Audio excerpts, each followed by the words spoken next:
When I met you last time, Yeah. I asked you whether you think AIDS is man-made. Do you remember? Sorry? I asked you whether you think AIDS.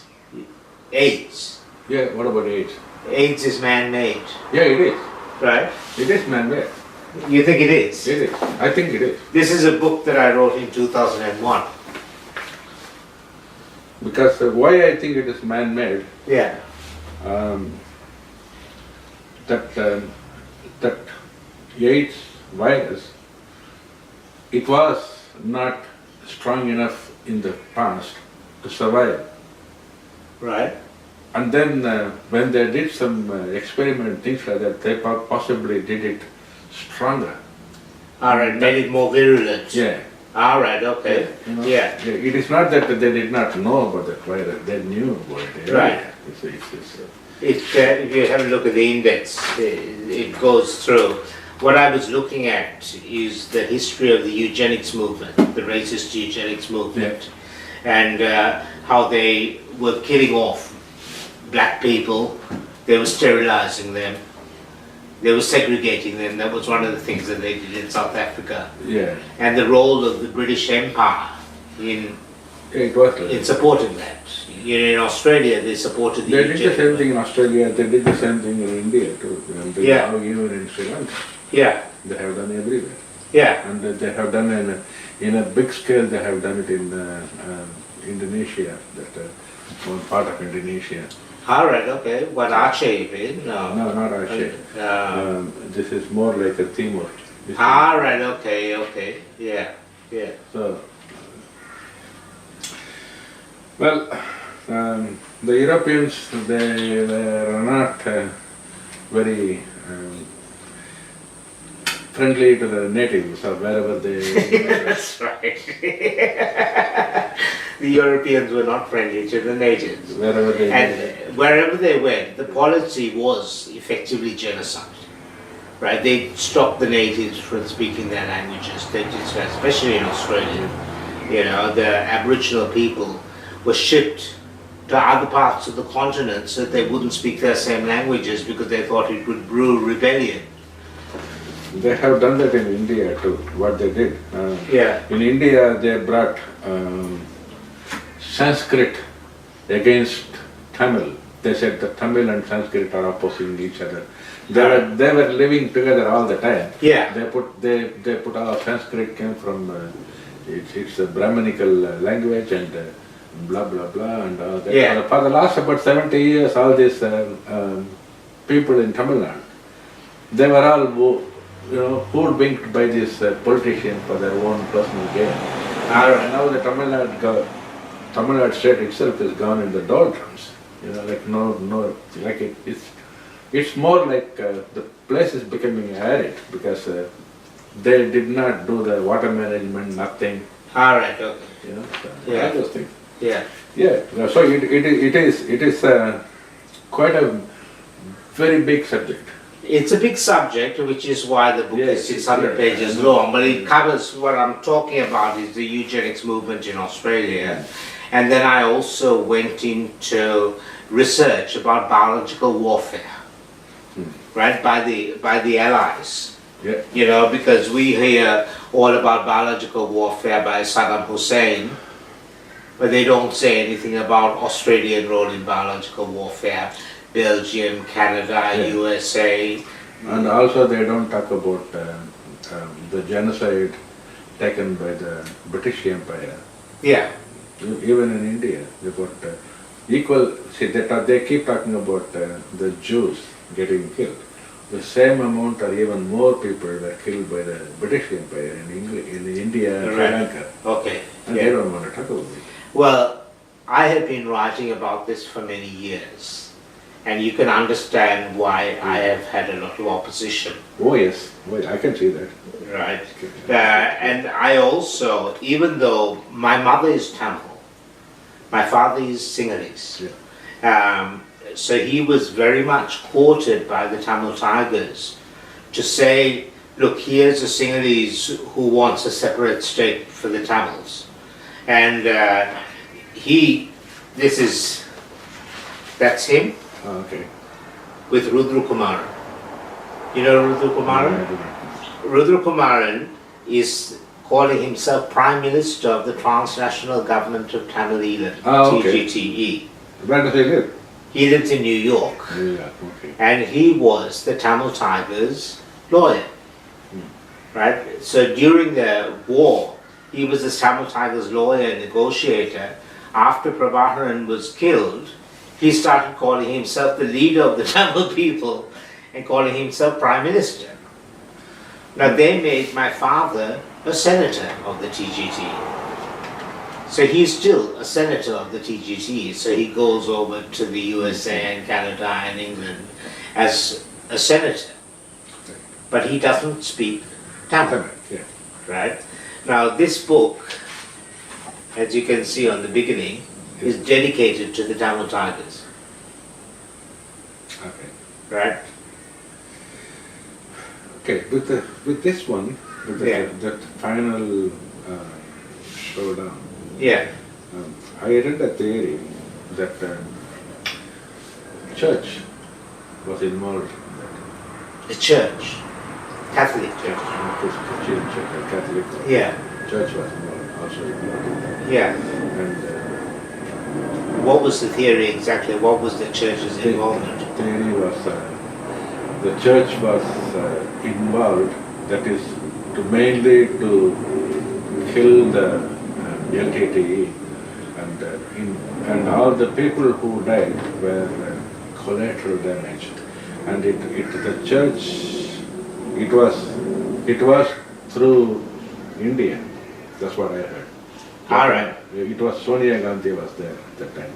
All right. I know that early on in the war, that LTTE and several other Tamil gangs, the PLOTE and the TELO, and they had EPRLF and all these different gangs. Yeah. They were all trained in South India That was under Indira Gandhi. no, that was way back. That was way back in the way back. 1980s. Yeah, way back in the early 80s. Yeah, that's Right. right. Yeah. And then even in the mid 80s, what happened was when Indira Gandhi was killed, and then when Rajiv Gandhi became the prime minister once, Yeah. and then he lost the election, Yeah. and then he was again competing for the election. When he was competing for the election, the Vatican wanted Sonia Gandhi to become the prime minister. All right. Okay. That's what I heard. That's what I read. Because she's Italian. Yeah. Yeah. Right. Okay. And then at that time it was Janata Party which was ruling, and Congress I was not nowhere in sight. So they wanted to bring a wave of sympathy. Right. That wave of sympathy was contributed by the assassination of Rajiv Gandhi. So you think that Sonia Gandhi was involved in the assassination of Rajiv? That's what I read. That's what you read. That's what I read. Okay. And you think it's true or not? I think it is true. There is a possibility. All right. There is Okay. a strong possibility because she went and visited the people still in prison, involved with that, and so somebody actually spoke to, and yes, it was. I believe there is some truth in it, and Sonia Gandhi would have become the prime minister. Yeah. Because Congress party actually won the election after that. All right. Okay. They did get the sympathy vote, and Yeah. they were getting a landslide victory. All right. But Sonia Gandhi could not become the prime minister because Jayalalitha objected to That's say, from Tamil Nadu. Yeah. Boss. Yeah. she objected on the grounds Sonia Gandhi is an Italian citizen. Yeah. She is not an Indian citizen, so Yeah. she cannot become the prime minister. All right. Okay. So, and Sonia Gandhi refused to give up the Italian citizenship, so she could not become the All right. Okay. prime minister. All right. Okay. Yeah. So There are few things, Romesh. yeah. Few things around there, you know. Well, I've never heard of that. All I knew is that I read it. you know that the Tamil Tigers claimed responsibility in the end. Because that's the unfortunate thing. That was the deal made with Prabakaran, and Prabakaran was like he was promised lots of support from the Indian government.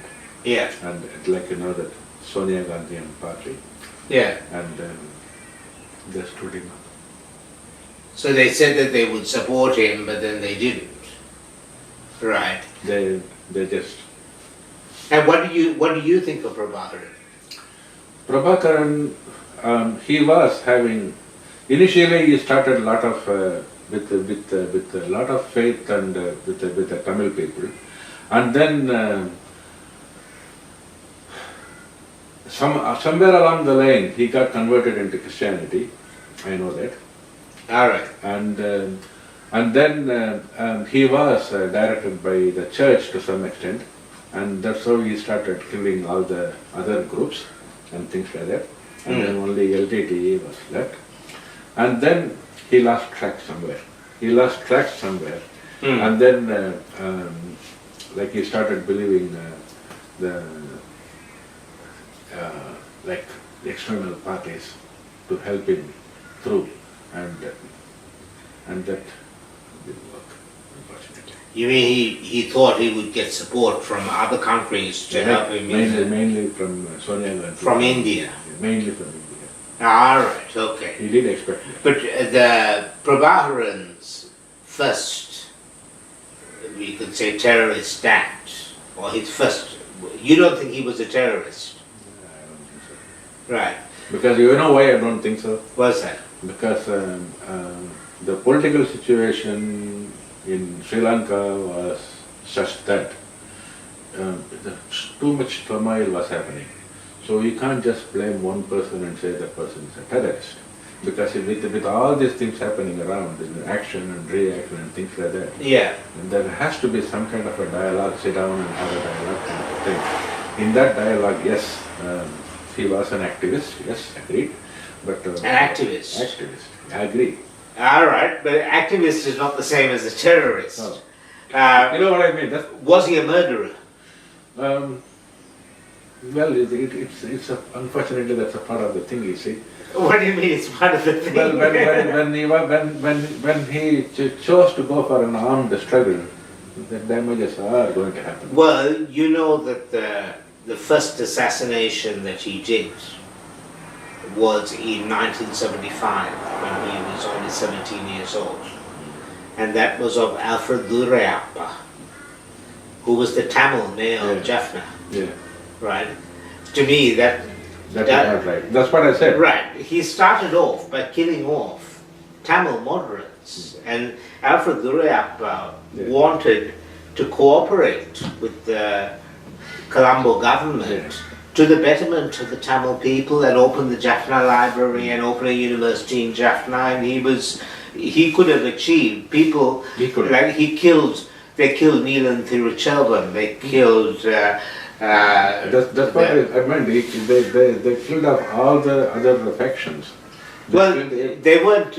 They killed off the bilingual, the fluently bilingual Tamil leaders, and ended up with this idea of creating a mono-ethnic state. Right, but they drove out. You know that they drove out all the Muslims. I know. Right, in the 1990s, they drove out all the Muslims from Jaffna, and they also targeted civilians. You know, they specifically targeted buses and trains. They bombed the Maligava, the Temple of the Tooth in Kandy. They bombed a Buddhist shrine in Anuradhapura, killing a whole lot of young novice monks. That's what I meant. So you think it's unfortunate, but you call that activism? No, the thing is that activism is on the borderline. Actually, it is on the borderline because there's too much killing. Well, he could have opted not to kill, and he could have opted to have a dialogue. That's the thing. But he never wanted to. That is the problem. Right. That is the problem. He thought that the Sri Lankan government could be defeated by military means. And that was a massive miscalculation.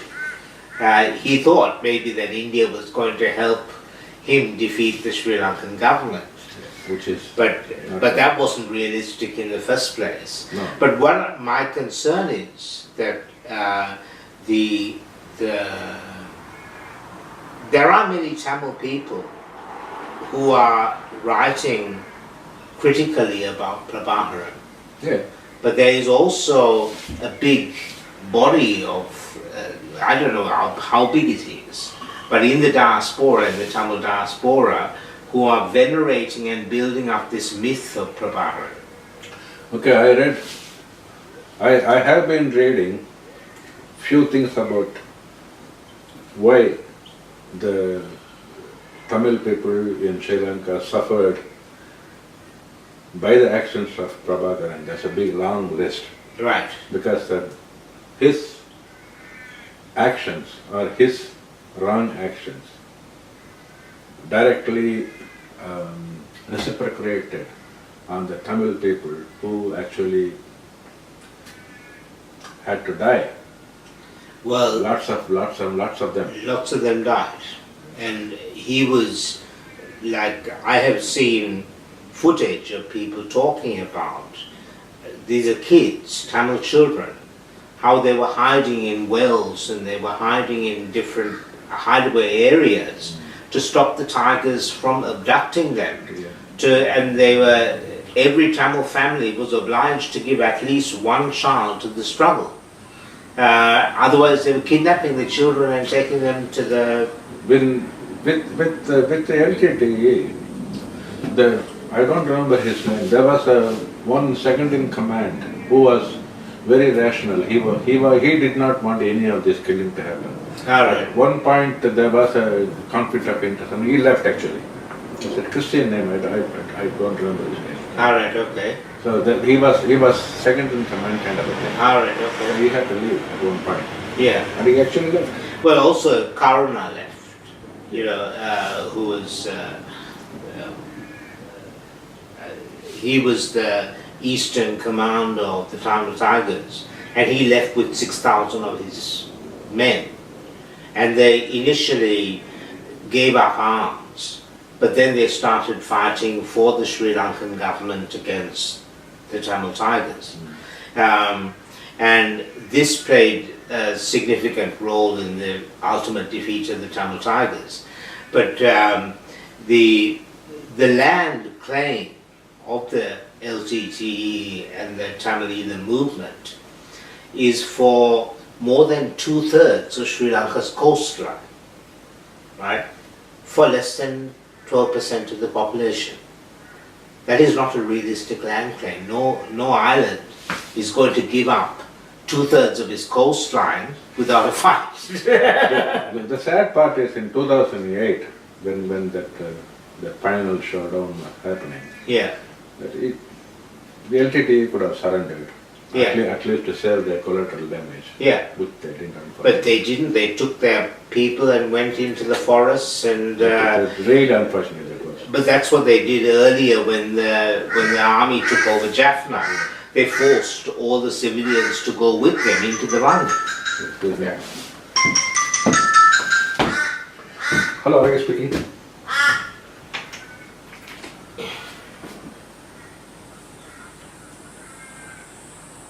Ben Bjorlund, I thought he has an appointment on the 2nd of 2nd with Dr. Watts.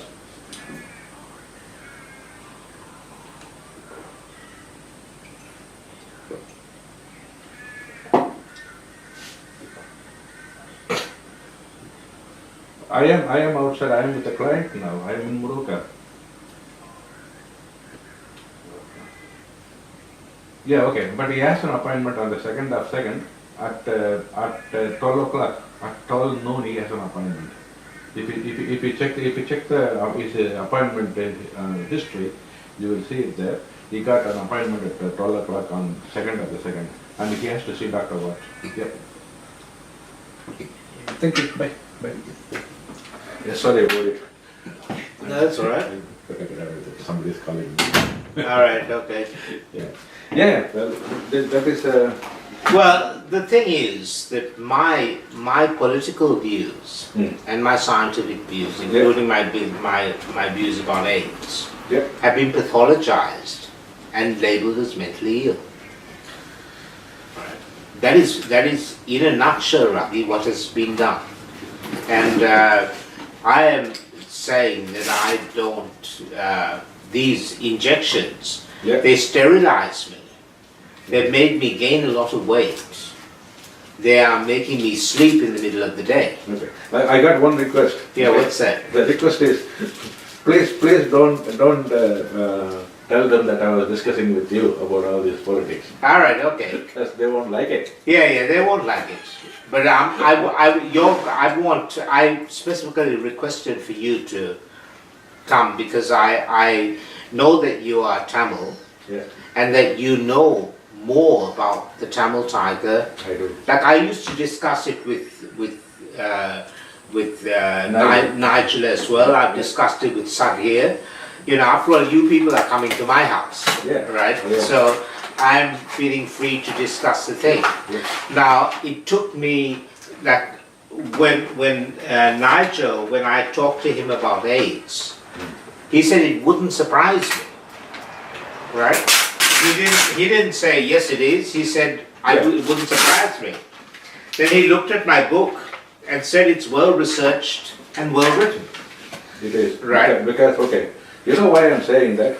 The reason I'm saying that is, you look at any medication. Yeah. It's like a lot of medications are $1 a day. Yes. So, like, these are not $1 a day. These are $10 a day. These are more expensive. Okay. What they're saying? Okay. They diagnose me with antihypertensive, right? Right. And okay, hypertension. Hypertensive. And they gave you antihypertensive. And then antihypertensive tablet. No, for now I had to have it for life. Yeah. That's $1 a day. Sure, it's money that is driving the system. Exactly. But then you don't want to be working for a system that is driven by the dollar, do you? I don't really. Honestly, I don't. Let me be honest with you. I don't really like doing this, but I got an obligation to do it. That's all. Well, you have an obligation under the law for what is known as duty of care. Duty of care. Right? Okay. Now, under the law, if you don't think that I'm mentally ill, you should refuse to give it. Okay, but I can't say that, can I? Why? Because I cannot say about your diagnosis. I can't discuss about your diagnosis. Why? You're a clinical nurse. All I can say is every time I talk to you, I go home, we go back to work, and then a document say that your insight is good, and you have been rational, and you had a insightful discussion with Romesh. And I'm saying all that. All right, okay. That's how I put it in. That's how far I can go. Well, you can go a step further and disagree with the diagnosis. No. Because that Nigel did that. Nigel said that he doesn't think that I have schizophrenia. Okay. With the diagnosis, you have to discuss with the doctor.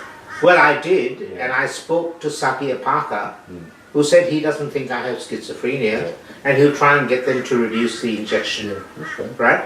But they didn't, right? That's why I don't want to see Dr. Watt. I want to see somebody who's going to be more sympathetic to my views. Okay. If you don't want to see Dr. Watt, if you want somebody to know. Okay, I will check with the doctors again, and I will ring you. Which doctor can tell us. Right? Okay, I'd like to see someone else, because she told me that she doesn't think that 50 milligrams is therapeutic. I was there at the time, I know that. Right? And the Johnson & Johnson, the drug company, Johnson Select, make 25 and 50 milligram injections for monthly use. So it means that she's even more extreme in terms of this than the drug companies themselves. And I find it very difficult to... yeah, I'm with you. Yeah. I'm with you there. Okay. After your medication was reduced, have you ever been to the hospital? No. What happened is that in 2015, I was seen by Dr. Jill Schilling, who came around to the house with Nigel. She said, he is not psychotic, he is eccentric. The ITO is not justified, and she took me off the ITO.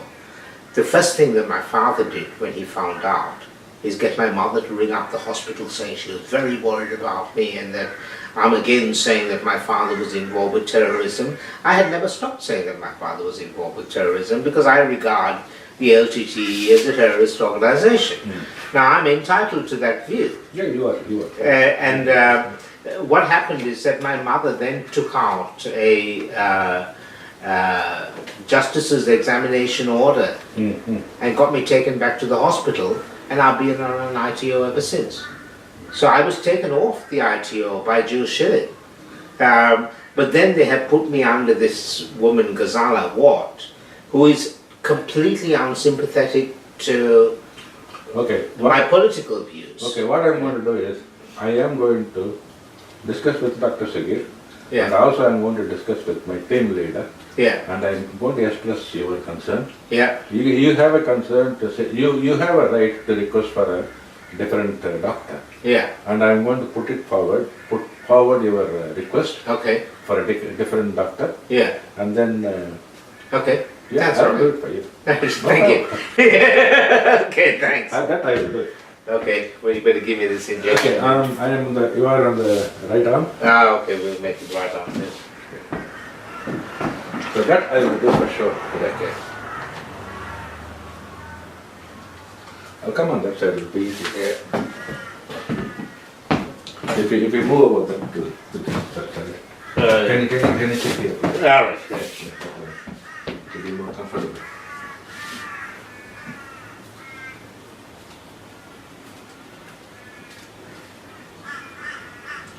Yeah, I will talk to Sharon today and to my team leader Yeah. and Okay. my team leader. That this is your. You know, I want to find something like Jill Schilling was really good, and She's not there but anymore. she's not there anymore. Okay. Yeah. So it's a shock coming.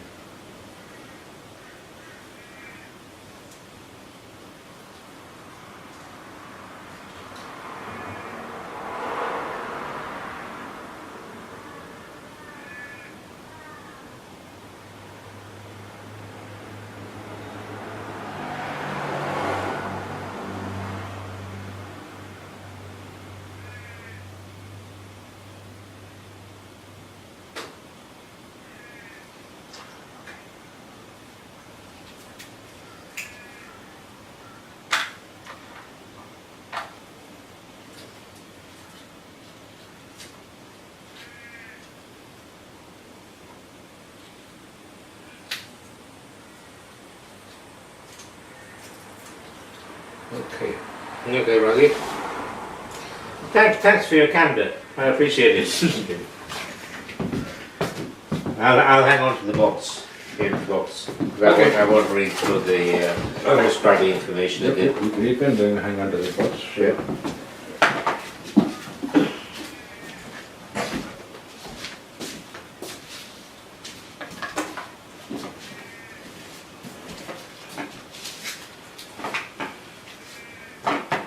Can you also, when you're writing your notes, Yeah. make some sort of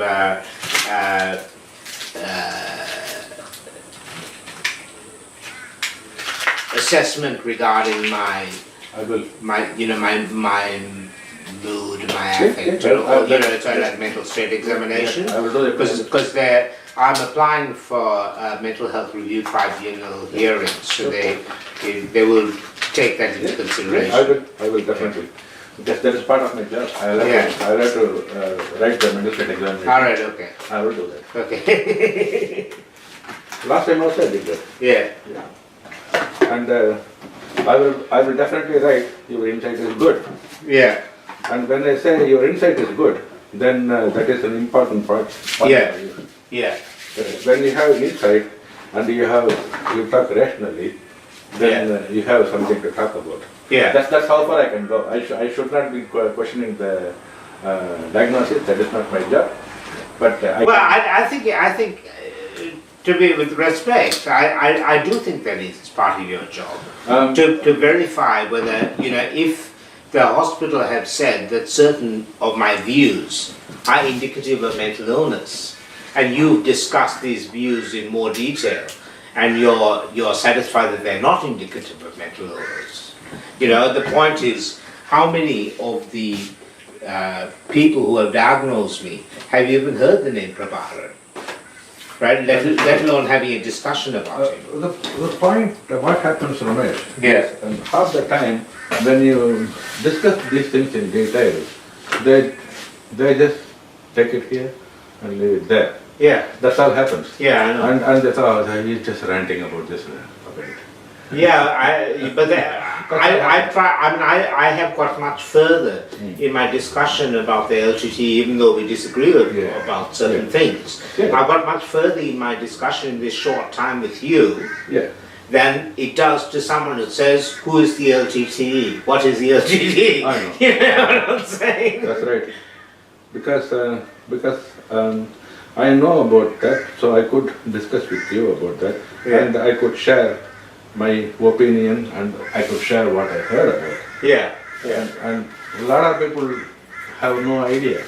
And they don't know about it. But it's not surprising because they just can't create a foreign conflict. Yeah. However, it's not possible for them to understand where I've been at for the last 15 years, opposing the LTTE with a family that was strongly supporting the LTTE. But one thing is there. Yeah. Whatever is your passion has to be considered, and your passion is about the welfare of the Tamil people is your passion. Yeah. That has to be considered. Yeah. Somebody can't just say, oh no, it is a foreign country. No, it is not. It's a big no. All right. You do really need a doctor who can do a little bit of a background work to see where you are coming from. Yeah.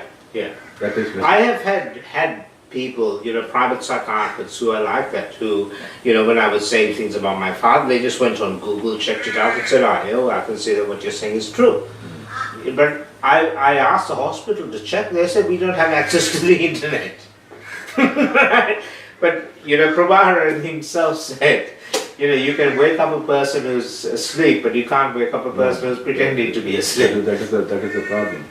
And again, when you keep talking about LTTE, what people think is, LTTE is now known as a terrorist organization, and you keep talking about it. But the truth is, you are not interested in LTTE per se. You are interested in the welfare of the Tamil people, the most important thing. Absolutely. And so, I'm concerned about the welfare of the Singhalese people as well. I'm concerned to the welfare of the Muslim people. I'm concerned about the welfare of all the people in Sri Lanka. But as you can see from my books, I've also been concerned about the welfare of Aboriginal people in Australia, about Africans in Africa, And I agree with you completely about what you said about the British Empire. But do you think that perspective has been shared by any other of the mental health workers? No. Right? I doubt it very much. So that's unfortunate. So, next time, my suggestion is this. Next time when you are talking about this struggle, instead of LTTE, I think you should put forward the welfare of the Tamil people. All right, okay. If you start talking in that word it slightly differently, Yeah. so that welfare of the Tamil people is not a terrorist activity. Yeah. Straight away. See, Yeah. when you say LTTE and go on that one, Yeah. there is always a shroud over there. Well, one of the things that I try and explain is that the LTTE weren't working in the interests of the welfare of the Tamil people. That is unfortunate, that is true. And that is where, when my father is writing books even now, saying that the Tamil people are missing the LTTE, right? I haven't met any Tamil people in Sri Lanka. They are missing the LTTE like a hole in the head. I'm sorry. I'm sorry, that's my opinion. I think your opinion is quite correct.